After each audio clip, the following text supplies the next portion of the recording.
L'interculturel. La troisième partie. Dans la partie précédente de ce module, on a parlé sur l'identité culturelle. Aujourd'hui on va discuter sur la langue et l'interculturalité. On va connaître tout d'abord l'objectif de cette langue et de cette interculturalité. C'est-à-dire réfléchir sur les notions de bilinguistique, plurilinguistique et interculturalité à travers l'expérience de deux écrivains. Parlant de la langue comme composante essentielle de l'identité, Jacques Berck déclare « Une langue ne sert pas à communiquer, elle sert à être ». Amin Maalouf parle d'une « langue identitaire » qui donne « le sentiment d'appartenance, ce lien identitaire puissant et rassurant ». Maalouf ajoute que la langue remplit cette fonction, car elle est, à la fois facteur d'identité et instrument de communication. L'adoption d'une autre langue exerce une influence, en définitive, sur l'identité. C'est une quête d'identité. Une reconquête d'identité. Un enrichissement d'identité.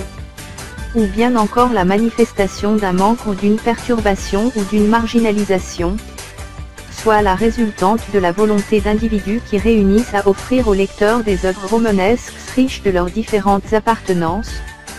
L'école avec la découverte de la langue étrangère coupe l'enfant du réel, de ses racines, le détourne de la véritable richesse, trésor, qui sont les proches, la famille et la langue, culture maternelle.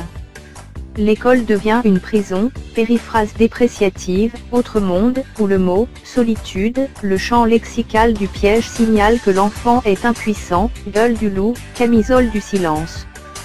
Pour François Chang, chinois exilé en France, c'est son aventure linguistique et sa passion des mots et de la littérature française qu'il nous fait partager ici. Au-delà de la seule fracture entre deux cultures, chinoise et française, deux langues, il installe le dialogue.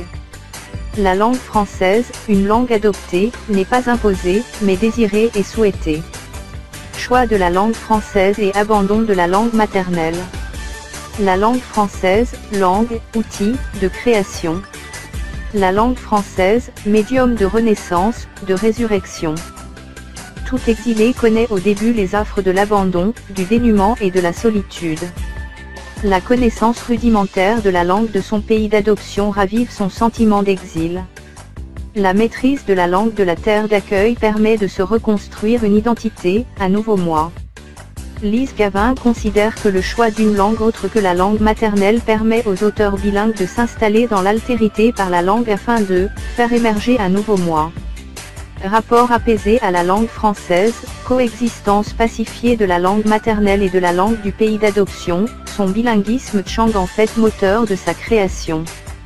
La coexistence des langues à disposition de l'écrivain, coexistence qui admet des murmures de l'une dans l'autre, mais qui définit le propre de chacune.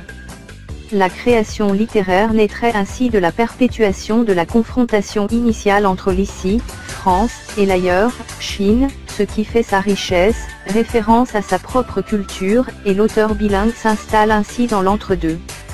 Chaque écrivain a une position subjective par rapport à la langue. La perception de la langue maternelle et de celle des autres peut donc devenir une source de plaisir ou d'angoisse, d'accueil, d'identification ou d'étrangeté. La langue française pour Chang n'est pas perçue de la même manière que pour Kateb Yassine qui la considère comme un butin de guerre.